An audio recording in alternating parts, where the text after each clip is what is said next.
नमस्कार। News our के विशेष कार्यक्रम नेशनल वॉइस में आपका स्वागत है। मैं हूं देवेंद्र कुशवाहा। नेशनल वॉइस में हम करते हैं देश विदेश के गंभीर मुद्दों पर विद्वानों से चर्चा।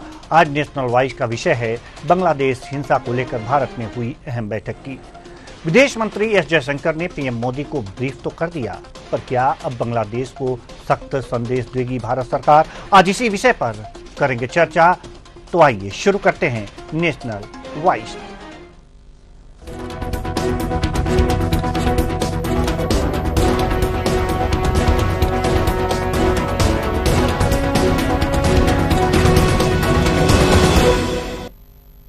शेख हसीना के देश छोड़ते ही बांग्लादेश दोस्त से दुश्मन बनता जा रहा है। मोहम्मद यूनुस के बांग्लादेश में हिंदू टारगेट पर हैं।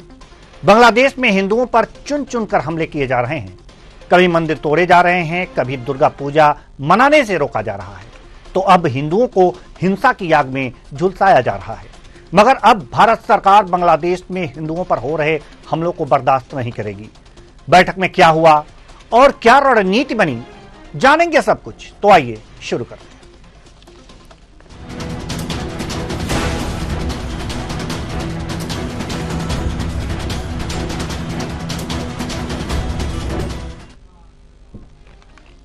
बांग्लादेश में हिंदुओं पर हो रहे हमले के बीच पीएम मोदी और विदेश मंत्री एस जयशंकर ने अहम बैठक की है। इस बैठक में बांग्लादेश में हिंदुओं पर हो रहे अत्याचार पर बातचीत हुई और रणनीति बनी है। इसमें हिंदू संत चिन्मय कृष्णदास ब्रह्मचारी की गिरफ्तारी और इसके कारण हुए विरोध प्रदर्शन और हिंसा भी शामिल है। वहीं बांग्लादेश सरकार ने इस्कॉन पर प्रतिबंध लगाने की रीट याचिका कोर्ट में दायर की है। बांग्लादेश में इस्कॉन की गतिविधियों पर प्रतिबंध लगाने से उच्च न्यायालय ने इनकार कर दिया है। कुछ दिन पहले ही सुरक्षा कर्मियों और देशद्रोह के आरोप में गिरफ्तार एक हिंदू नेता के समर्थकों के बीच झड़प में एक वकील की मौत हो गई थी। वकील ने बुधवार को संगठन से संबंधित कुछ समाचार पत्रों की रिपोर्ट पेश करने के बाद उच्च न्यायालय से अंतर्राष्ट्रीय कृष्ण चेतना समाज पर प्रतिबंध लगाने की मांग की थी, जिसे उच्च न्यायालय ने खारिज कर दिया। इस मामले को लेकर गुरुवार को विदेश मंत्री एस जयशंकर और प्रधानमंत्री नरेंद्र मोदी के बीच अहम बैठक हुई थी। विदेश मंत्री ने पीएम को बांग्लादेश के ताजा हालात की जानकारी दी। सूत्रों के अनुसार अगर सदन सुचारू रूप से चलता है तो मोदी सरकार बांग्लादेश के मुद्दे पर सदन में बयान देने को तैयार है। तो जैसे ही सदन चलेगा, हो सकता है कि आज सदन में कुछ प्रधानमंत्री नरेंद्र मोदी कुछ बयान दे बांग्लादेश के हिंदुओं पर हो रहे अत्याचार पर, और जैसे ही बयान देंगे हम आपके पास उसकी जानकारी लेकर आएंगे। लेकिन सवाल यहां पर यह है कि क्या हिंदुओं पर इसी तरह से बांग्लादेश में अत्याचार होते रहेंगे? क्या विदेश मंत्री, हालांकि विदेश मंत्रालय ने एक बार बांग्लादेश के अधिकारियों से आग्रह किया कि हिंदुओं पर अत्याचार वहां पर ना हो, हमले रुकें। आपको बताएं कि पिछले कुछ महीनों में 200 से ज्यादा हमले हुए हैं हिंदुओं पर। हिंदू वहां पर अल्पसंख्यक हैं, बांग्लादेश में अल्पसंख्यक हैं, और इन पर 200 से ज्यादा हमले हुए हैं। यह इस बात को साबित करने के लिए काफी है कि बांग्लादेश में कट्टरपंथियों की क्या स्थिति है, बांग्लादेश में कट्टरपंथी कितने हावी हैं। बांग्लादेश की सरकार इन कट्टरपंथियों को कंट्रोल करने में नाकाम साबित हो रही है, या फिर खुली छूट दी है, किस कारण दी है, यह भी हम जानेंगे। आज इसी मुद्दे पर हम चर्चा करेंगे, और चर्चा के लिए हमारे साथ जो मेहमान जुड़े हुए हैं उनसे आपका परिचय करा दें। प्रफुल्ल बख्शी जी, विदेशी मामलों के जानकार, बहुत बहुत स्वागत है आपका हमारे इस कार्यक्रम में। प्रकाश पुंज पांडे जी, वरिष्ठ पत्रकार, आपका भी बहुत बहुत स्वागत है हमारे इस कार्यक्रम में। दिनेश सिंह जी, राजनीतिक विश्लेषक, आपका भी बहुत बहुत स्वागत है हमारे इस कार्यक्रम में। चर्चा की शुरुआत करते हैं। चर्चा की शुरुआत हम करेंगे प्रफुल्ल बख्शी जी आपसे।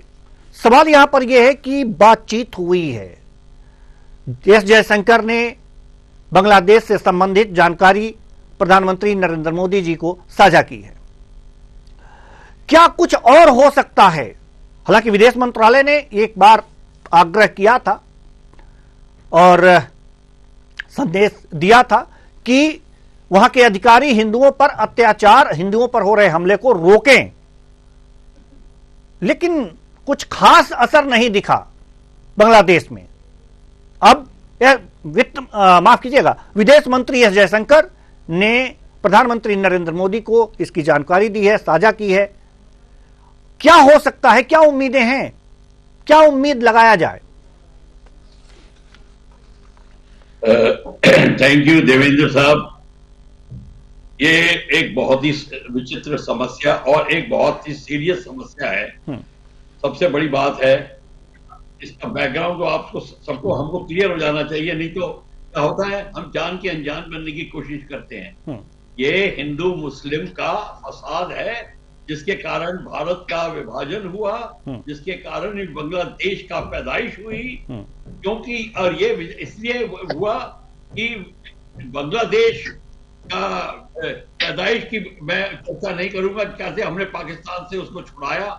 क्वेश्चन ये है रेडिकल इस्लाम जो है वो एक दूसरे को जैसे लोहा मैग्नेट की तरफ चला आता है, वैसे रेडिकल एलिमेंट्स इस्लाम की तरफ खींचे चले आते हैं, क्योंकि उनका कार्यक्रम बिल्कुल मिलता जुलता है।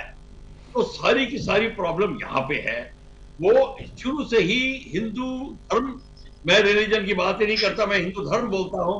हिंदू धर्म के शुरू से ही वो बिल्कुल ही उसके दुश्मन थे और पूरी की पूरी वो बात रहेगी। अगर हम सोचते हैं कि हमने बांग्लादेश को पैदा करके और ह्यूमैनिटी को बहुत बड़ा इनाम दिया, आपको पता होना चाहिए वही आपके पाँव काट रहे हैं। तो वहीं पे शुरू हुआ और उस समय भी कई इंटेलिजेंट पीपल इस महकमे के यही कहते थे कि आपने बांग्लादेश को पैदा तो कर दिया है पर आप पछताओगे, और वही बात हुई, एग्जैक्टली वही हो रही है। खैर जो हो गया सो हो गया, अब क्या करा जाए? ये हमारे हिंदुओं के ऊपर, इस्कॉन के ऊपर, मंदिरों के ऊपर जो भी है, आपको उसकी व्याख्यान देने की जरूरत नहीं है, सब कुछ हो रहा है। बातें करने से कुछ नहीं होगा कि हम इस देश को बोल दें या उसको बोल दें या उस वहां पे चर्चे में कह दें कि अत्याचार हो रहा है, कोई इस बात की परवाह नहीं करता। आपको साम दाम दंड भेद आपको पता है, चाणक्य नीति है। आप अपना ये चारों तरफ शुरू कर दीजिए, समझाइए, डिबेट कीजिए, मीटिंग्स कीजिए, चाय पानी करिए, वो होता रहेगा। फिर आप जो और तरीके हैं, नाम दंड और भेद के, अब मैं व्याख्यान करने की कोई जरूरत नहीं है। आप समझ गए हैं किस तरीके से हम काम कर सकते हैं। उनका क्या कहते हैं, उनके बीच में दरार पैदा करवा सकते हैं, हमारी एजेंसियां काम कर सकती हैं। आपको बांग्लादेश को सबक सिखाने के लिए short of going to war वो करना पड़ेगा। और अगर लड़ाई की बात आती है तो वो तो होगी, पर अभी बांग्लादेश को पता वो लड़ेगा नहीं, वो इस्लाम के कंट्रोल में है, उनकी लगाम के अंदर में है। तो वो बांग्लादेश वही करेगा जो कि उसको पाकिस्तान कह रहा है, जो उसका नया आका बन गया है। वही है जो आपका मर्डरर था, अब वो आप उसकी मिस्ट्रेस बन गई हैं। वही किस्सा हो रहा है बांग्लादेश और पाकिस्तान का। और आईएसआईएस के सारे पैसे आ रहे हैं, पूरी वर्ल्ड का इस्लामिक संगठन पैसे दे रही है, मोस्टली सुन्नी, ये भी आपको बता दूं मैं। तो ये प्रॉब्लम जो है ये इसको सॉल्व करने का जो तो तरीका होगा वो रिलीजियस बेस्ड और रिलीजियस पॉलिटिक्स बेस्ड होगा। मिलिट्री तरीके से काम नहीं आएगा, क्योंकि मिलिट्री का कन्फ्रंटेशन ही नहीं है वो। और आप शुरू कर दीजिए, आप जितने यहाँ पे उनके स्लीपर सेल्स हैं जो उनको मदद कर रहे हैं, आपने वीडियो देख ही लिए हैं कैसे उनके जो पैन कार्ड, आधार कार्ड किस तरीके से बन रहे हैं। और टेलीविजन पे मैंने देखा है कौन कौन से लोग कितने पैसे लेते हैं, किस स्टेट के लेते हैं। आप सब उनको बंद करना शुरू करिए, इनको निकालना शुरू करिए। सबसे पहले ये काम करिए, आप इनको निकालना शुरू करिए। मैं ये नहीं कह रहा हूं उन पर एट्रोसिटीज करिए, कुछ मत करिए, पर इनको निकालना शुरू करिए। और फिर बांग्लादेश के बॉर्डर के ऊपर लगाम लगाइए। आप उनको इकोनॉमिक सैंक्शंस दीजिए उनको, और फिर देखिए क्या होता है। उनकी जिस तरीके से आप उनके सी लेन्स या ट्रेड रूट को जो आपने उनको दिए हुए हैं उसमें पाबंदी लगाइए। ये सब कुछ करके और अपनी जो पैरामिलिट्री फोर्सेज है बॉर्डर के ऊपर उनको स्ट्रिक्ट इंस्ट्रक्शन दीजिए, इनके कोई भी अब वो ट्रेड नहीं चलेगा, कोई जो व्यापार जो होता है जिसके पाबंदी लग जाएगी बिल्कुल मत चले दीजिए। ये सारे के सारे तरीके हैं और पर क्लियर हो जाना चाहिए ये रिलीजियस बेस्ड है और उसमें कुछ नहीं कर सकते। जी बिल्कुल। प्रकाश पुंज पांडे जी, हम आपके पास आना चाहेंगे। व्यापार पर अगर जो प्रतिबंध लगाया जाए तो ज्यादा कुछ हासिल हो सकता है। क्या लगता है कि अगर व्यापार पर प्रतिबंध लगाएंगे तो वो दूसरे देशों की तरफ मुड़ जाएंगे, उल्टे भारत का घाटा होगा या बांग्लादेश का घाटा होगा?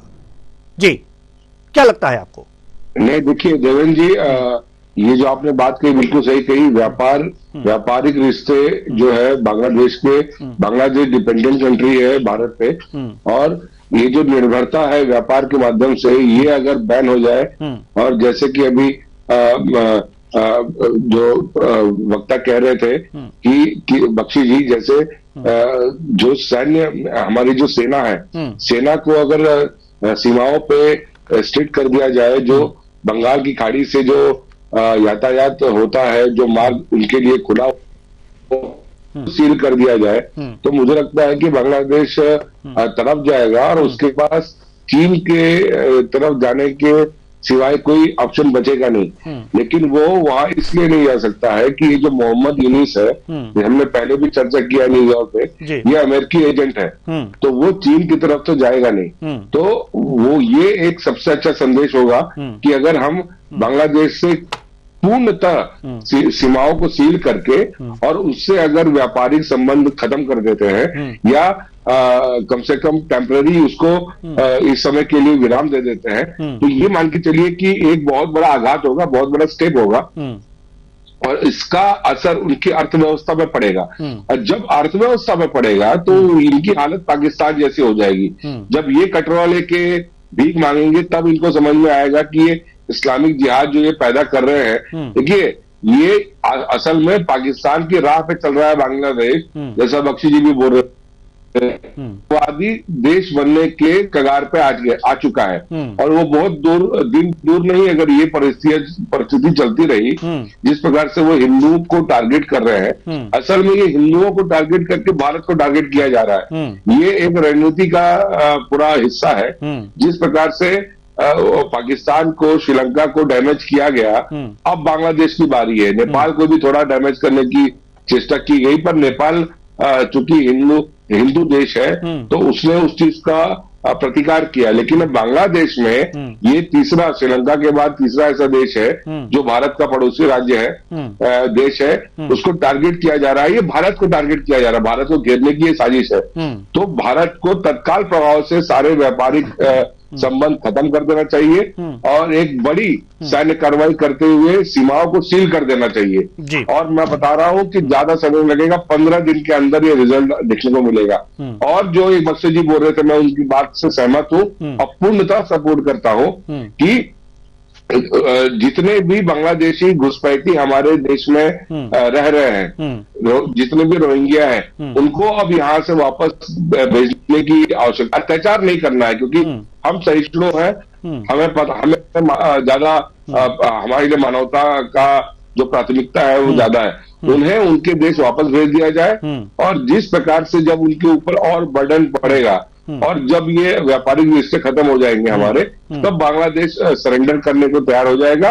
और पूरी तरह से ये जो साजिश है, जो अमेरिका की जो साजिश दिख रही है इसमें, ये पूरी तरह से उजागर हो जाएगी। तो तत्काल प्रभाव से सैन्य शक्ति को प्रबल करके सीमाएं सील हो जाए, जो हमारी जो पानी के रास्ते हैं वो बंद हो जाए, और इसके साथ ही साथ व्यापारिक रिश्ते बंद हो जाए, तो ये सबसे बड़ा सबक होगा। जी बिल्कुल। दिनेश सिंह जी, हम आपके पास आना चाहेंगे कि जैसा कि हमारे दो विद्वानों ने ये बात कही है कि ट्रेड बंद कर दिया जाए, साथ ही साथ सीमाएं सील कर दी जाएं, और इसके बाद ये रोहिंग्याओं को वापस भेज दिया जाए।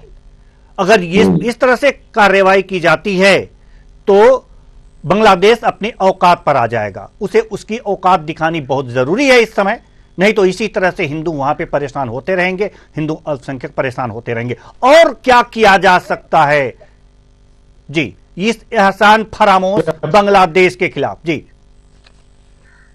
आप सभी को प्रणाम। कुछ देखिए, पिछले मतलब कुछ समय में करीब 208 हिंदू आबादी पे हो चुके हैं, और इस बारे में देखिए कल पार्लियामेंट में भी काफी कोई मतलब है कि हंगामा हुआ, और इसको लेकर के एस जयशंकर जो है उन्होंने पार्लियामेंट में और पीएम मोदी से मुलाकात करके सारी इसके बारे में कर लिया और बताया भी, और आगे ढाका को सख्त संदेश देने की बातचीत भी की गई और ढाका को सख्त संदेश दिया भी गया है कि हमारी जो हिंदू मतलब जो पॉपुलेशन जो है, मतलब हमारे जो मतलब यहाँ के जो गए हुए लोगों भी और वहां की भी जो हिंदू पॉपुलेशन है, उसकी जिम्मेदारी ढाका की बनती है। उनको अगर कुछ खरोच भी अगर आती है तो ढाका उसके लिए जिम्मेदार होगा, और उसके लिए कल जो सख्त संदेश अगर उठाए जाएंगे, मतलब अगर सख्त कोई कदम उठाया जाएगा, उसकी सारी जिम्मेदारी जो है ढाका की सरकार की होगी। और अभी जैसे कि कल जैसे इस तरीके से शेख हसीना जी जो है, मतलब पहले की प्रधानमंत्री जो रही हैं, तो उन्होंने भी अपने तरीके से वीडियो संदेश के द्वारा कहा गया कि जो मतलब कि ब्रह्मचारी जिनको जैसे गिरफ्तार किया गया है, उनको लेकर के भी उन्होंने बयान दिया कि उनको तुरंत छोड़ा जाए, और जो हिंदू माइनॉरिटी जो है उस पर जो जिस तरह की मतलब अत्याचार किया जा रहा है, उसको तुरंत प्रभाव से यूनो सरकार खत्म करे।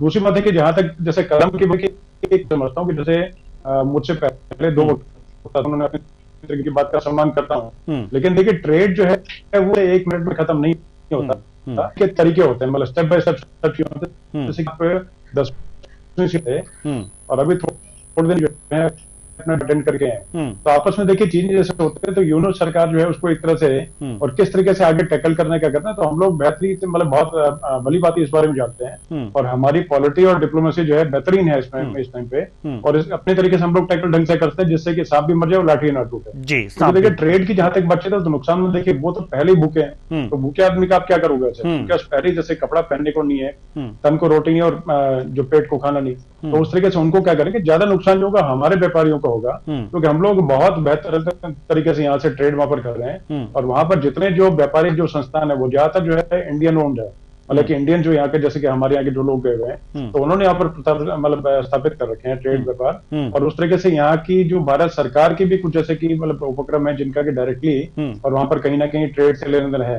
तो उन चीजों को देख के, और जैसे कि बड़े जैसे कि मान के चलेंगे जो बड़े जो मतलब 3-4 जो हमारे हिंदुस्तान के, उनका बिजली सप्लाई को लेके अन्य चीजों को लेकर है, और आगे देखिए अन्य चीजों के बारे में और भी समझौते चल रहे थे, तो ये देखिए मतलब कि मुझे लगता है क्षणिक चीजें हैं, और क्षणिक चीजें जल्दी उसके बाद इनको समझ में सबकी आ जाएंगी, और ये जैसे जिसके बहकावे में आकर के जैसे कि पाकिस्तान की ISI और चाइना और अमेरिका जिसके बहकावे में आके सब लोग कर रहे होंगे, तो देखिए अड़चने तो कुछ बारी आएंगी, जैसे कि आदमी जब तरक्की करता है, जब रोटी तक मामला सीमित होता है तब तक ठीक ठाक है, रोटी के बाद में जब काजू बादाम की बातचीत जब आती है, उसके बाद में कोई भी तरक्की करने से आपके खुश नहीं होता, तो उस चीज को लेकर के जैसे अभी हम लोग जिस तरह बढ़ रहे हैं, तो तीसरी जैसे कि इकोनॉमी जैसे बनाने के उसमें, तो उसको लेकर के ही सब चीजें हैं, क्योंकि उसमें बहुत सारे लोगों का जैसे कि निहित जो स्वार्थ है, उनका वेस्टेड इंटरेस्ट है, चाइना हो गया, चाहे अमेरिका हो गया, चाहे और कंट्रीज होगी, और यूरोप भी पूरे तरीके से हमें देख के इतना कोई लंबा चौड़ा खुश नहीं है चीजों को देख करके, चाहते हैं कि एशिया से कोई कंट्री इतना ज्यादा उभर के आए, चाइना से पहले वो लोग परेशान थे, उसका लेकर के इधर से इनको लगा कि ठीक है भाई बाकी जो बचा खुचा ट्रेड को भारत कब्जा कर लेगा, तो सभी चीजें देखिए कि अगेन जैसे कि चाहे फर्स्ट वर्ल्ड वॉर हो, चाहे सेकंड वर्ल्ड वॉर है, और उसके अलावा अभी जो और भी कोई अगर बड़ी कोई लड़ाई होगी तो सिर्फ ट्रेड के पीछे होगी, और जैसे अंग्रेज भी यहाँ पर आए थे तो उन्होंने देखे सिल्क रूट हो गया, स्पाइस रूट हो गया, तो इन चीजों को लेकर के सब लड़ाई झगड़े चलते थे, और उसी को लेकर के क्रुएल्टी और सब्जियों का प्रचार प्रसार किया गया, और यहाँ पर उन्होंने अपने तरीके से खेती जो जैसे नील की खेती है उससे हमारी जमीनें खराब होती थी, और आगे जाकर के उनको फायदा होता था, लेकिन बाद में जाकर के मतलब जब स्वतंत्र भारत जब हुआ तो हमने अपने तरीके से, और उससे पहले भी जैसे किसान थे उन लोगों ने बंद कर दिया था, तो इस तरीके से बहुत सारी चीजें हैं, और जैसे कदम जो उठाए जाएंगे, और मैं पूरे तरीके से आशान्वित हूँ उसी को लेकर के कि भारत सख्त कदम उठाएगा, और इनके हाई कमिश्नर को, बांग्लादेश के हाई कमिश्नर को बहुत सख्त हिदायत दे दी गई है कि कुछ भी चीजें अगर होगी उसका नतीजा भुगतने को आप तैयार रहें, और ये जैसे जिस तरह के बख्शी जी ने बताया, और जैसे इन्होंने जी ने बताया, सॉरी प्रकाश पंडित जी ने बताया, तो उन्होंने भी जैसे बताया, तो उस तरीके मतलब मैं उसी चीज को आगे दोहराता भी और थोड़ी इनसे भिन्न चीजें बताता हूँ कि भारत जो है आज से 10-20 साल पहले वाला भारत नहीं है, भारत अभी आंखों में आंखें डाल के देखता है और आंखें नोचने की हिम्मत भी रखता है जी, अभी जिस तरीके से मतलब कि बांग्लादेश चल रहा है, तो आसपास की जो कंट्री जो और जो है उनको लेकर के और अपने तरीके से अपने देश को पूरे तरीके से और अपनी सामंजस्यता बिठाने के बजाय, जैसे अपने तरीके से अपनी कंट्री को आगे ले जाने के बजाय, और कहीं ना कहीं जैसे कि मतलब वहाँ की अल्पसंख्यक आबादी उसको लेकर के, और कहीं ना कहीं जैसे पाकिस्तान की ISI के बहकावे को लेकर के, और जो उनसे इलीगल फंडिंग जो उनको मिल रही है, तो वो क्षणिक सुख के लिए जो काम कर रहा है वो उसके लिए कहीं ना कहीं बहुत घातक रहेगा। और आपके चैनल के माध्यम से ही, और जैसे कि संदेश इस बार कल भी हमने इस बारे में डिबेट की थी और दोबारा आज भी रही, तो बेहतरीन डिबेट कल की भी थी और आज भी जैसे उसमें जो लग रहा है, तो वो एक तरह से हमारे भी एक संदेश है कि चाहे हम लोग 100 लोगों में संदेश दे रहे हैं, तो हम लोग उस तरह की वहां की अल्पसंख्यक आबादी के साथ में हम लोग पूरी तरीके से तन मन धन से खड़े हुए हैं, और जिस तरीके से सपोर्ट हम लोग कर पाएंगे करेंगे, और उस तरीके से भारत सरकार भी जो है वो पूरी तरीके से उनको सख्त संदेश दे भी चुका है, आगे कदम जो उठाने पड़ेंगे,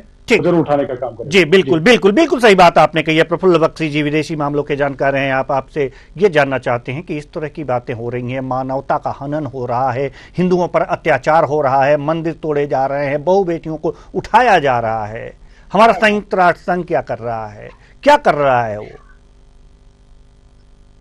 और उसे क्या करना चाहिए? देखिए देवेंद्र जी, जी आपने बहुत क्वेश्चन उठाया है, ये बड़ा अहम है। संयुक्त राष्ट्र क्या कर रहा है, संयुक्त राष्ट्र क्या कर सकता है, ये तो सोचिए। मैं तो संयुक्त राष्ट्र की ट्रेनिंग देता हूं, कल उनकी मीटिंग से आ रहा हूं। अब इस सफा बोल दिया गया है कि वो हेल्पलेस बॉडी है, कहीं नहीं कुछ कर पाता। जिधर भी आप, वहां जहां पे नेटो कंट्रीज या यूरोपियन कंट्रीज का इंटरेस्ट हो, वहां पे संयुक्त राष्ट्र काम करता है, और अदरवाइज वो दिखावा के लिए चला जाता है। भारत जैसे देश, बांग्लादेश, नेपाल अपनी फौजें देते हैं उनको, तो वो उससे काम चला लेते हैं। वो यूरोपियन कंट्रीज सिर्फ जहां उनका इंटरेस्ट होता है वहां पैसा लगाने के लिए और वहां पे चीजों को पॉलिटिकली अपनी तरफ करने के लिए संयुक्त राष्ट्र के का इस्तेमाल करते हैं। तो संयुक्त राष्ट्र से आप कोई उम्मीद मत रखिए, मैं बिल्कुल नहीं रखता। हाँ, संयुक्त राष्ट्र के बोलने से तो डिप्लोमेटिक असर जरूर पड़ता है, थोड़ा पड़ता है। तो संयुक्त राष्ट्र को अपनी भाषा बोलने दीजिए, जो काम कर सकता करे, पर उसे उम्मीद कोई मत रखिए। सबसे बड़ी चीज ये है कि हमको एक पता होना चाहिए कि मैं वापस इस बात पे आता हूं, हमारी ट्रेड से पर बांग्लादेश का पनप तो रहा था, पर अब पैसा उसको चाइना से मिलने लगा है, इस्लामिक कंट्री से मिलने लगा है, तभी वो चौड़ा हो रहा है, इसीलिए वो ये हमारे साथ कर रहा है। हमको सबसे ज्यादा अगर नहीं है, जैसे दिनेश सिंह जी कह रहे थे, मैं उनकी बात मानता हूं, पर आपको ये स्टेप तो जरूर उठाना पड़ेगा कि आप अपनी जो ट्रेड चल रही है उसके खासकर जिसपे वो डिपेंड कर रहा है, जी करना पड़ेगा। देखिए, there are no free lunches. अगर हमें काम करना है तो हमको भी थोड़ा जो वजन उठाना पड़ेगा, हम भी थोड़े दबाव में आएंगे। वो ठीक है, हमारे को भी थोड़ा नुकसान होगा, पर हमारे देश के लोगों की आस्था की बात है यहाँ। किस बात की है? सिर्फ 1 किलोमीटर 10 किलोमीटर की जमीन की बात नहीं हो रही, ये पूरी हिंदू धर्म के आस्था की बात हो रही है। इसके लिए अगर हमको कुछ खर्च करना पड़ेगा तो करेंगे। तो ये बात हमको लेके चलनी पड़ेगी। आपकी फौजों को पता होना चाहिए। और अब हमारी डिप्लोमेटिक जो टाइप है बांग्लादेश के साथ में, सॉरी नेपाल के साथ में, और हम हैं श्रीलंका के साथ में, अब गूढ़ नीति जो इंटरनेशनल पॉलिटिक्स होती है वो चलेगी। उससे आप काम निकलवाइए, किस तरीके से बांग्लादेश के प्रेशर डालिए। देखिए, चाइना तो घुस गया वहां पे, ये मत सोचिए चाइना आ जाएगा। चाइना आ गया है, उसे 2 बेसिस दे दिए हैं, चाइनीज की सबमरीन बांग्लादेश में है। आप क्या कर सकते हैं? मैं आपको बता दूं, न्यूक्लियर सबमरीन घूम रही है, बांग्लादेश कुछ नहीं कर रहा और उनको पूरी मदद दे रहा है। इस समय हमारी जो स्थिति है वो ऐसी है कि अगर हमको मिलिट्री एक्शन लेना पड़ा तो उसके लिए भी हम रेडी रहेंगे, पर उसको एक सोल्यूशन मत समझिए, बट प्रिपेयर्ड रहिए। और ये मेरे को पता है ये होगा, क्योंकि पाकिस्तान, चाइना बांग्लादेश को इकट्ठा करेगा इंडिया को प्रेशर डालने के लिए। 2 फ्रंट वॉर नहीं होगी, 3 फ्रंट वॉर होगी, ये आप याद रखिए। क्योंकि टोटल चाइना ने पूरा फायदा उठाना है एंटी इस्लामिक रेडिकल एलिमेंट्स का। अपने देश को भूल गया है वो, पर यहाँ पे जरूर वो ये काम करेगा और वो कर रहा है। तो इसको आप मत सोचिए। दूसरी बात है आपका जो डिप्लोमेटिक प्रेशर है वो भी और तगड़ा होना चाहिए। वो और हम अब उसमें थोड़ा से अभी हम जिसको कहते हैं ना बंदा नवाजी जिंदा नवाजी में आ रहे हैं, थोड़ा सा हमको स्ट्रिक्ट होना पड़ेगा जी, और स्ट्रिक्ट होना पड़ेगा। और कितना स्ट्रिक्ट हो सकता है भारत, और जिस परिप्रेक्ष्य में, जैसा कि अभी प्रफुल्ल बख्शी जी ने बताया है कि चाइना, पाकिस्तान, ये 3 फ्रंट वार हो सकते हैं बांग्लादेश को लेकर के, और बांग्लादेश की इसमें अहम भूमिका हो सकती है। और कितना सख्त हो सकता है? प्रकाश पुंज पांडे जी, जल्दी से, समय कम है जी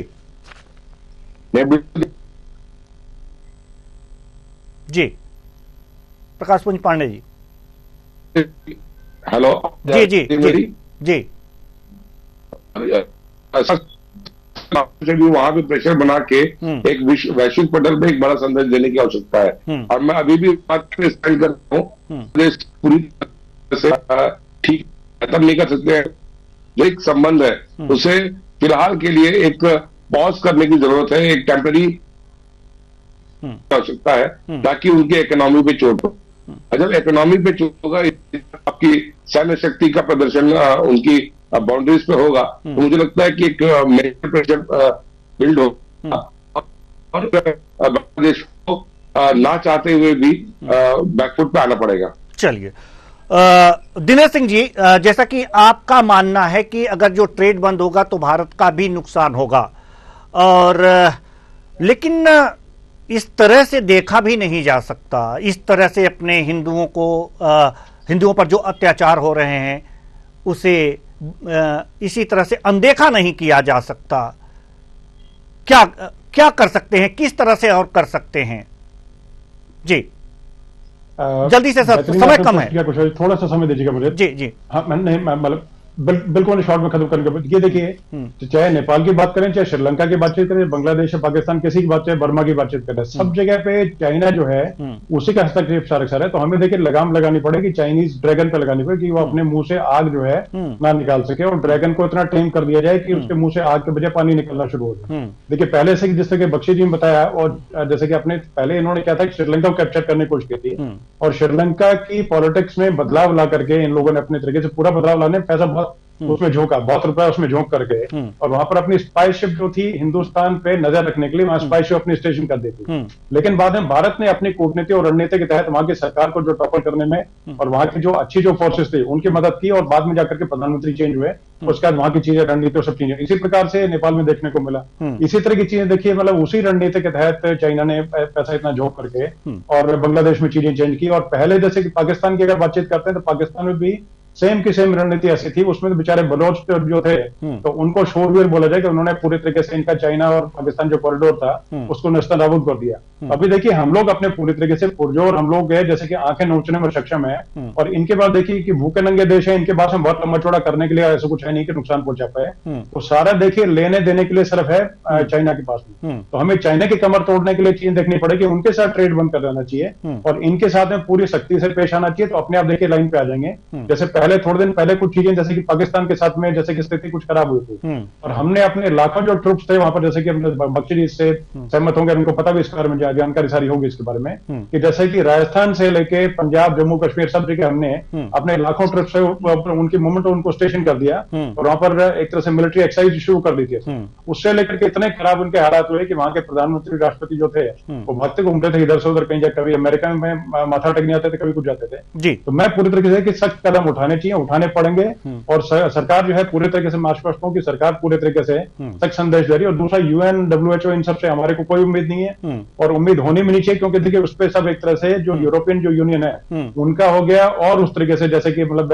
अमेरिका हो गया, ब्रिटिश हो गया, इन सब की हुकूमत है, और वो उन्हीं के हिसाब से उन्हीं के एक तरह से पोते की तरह बात करते हैं। और हमने इनको काउंटर करने के लिए G20 के अंदर अफ्रीकन यूनियन को शामिल करके और अपनी जो प्रभुसत्ता जो है वो बढ़ाई, और अपने तरीके से जो वर्ल्ड ऑर्डर जो है स्थापित किया है उसको लेकर के इनको बैकफुट पे आना पड़ेगा, और जल्दी हमें देखने को मिलेगा इस तरीके से चीजें पीछे होंगी और ये बैक ट्रैक जाएंगे, और 4 कदम इनको पीछे लेना पड़ेगा, खासकर चाइना को लेना पड़ेगा। चाइना पीछे रहेगा तो पीछे इनके चेले चमचे उनको लेना पड़ेगा। जी, चाइना अगर जो पीछे जाएगा तो ये अपने आप बातें जो हैं सामान्य हो जाएंगी।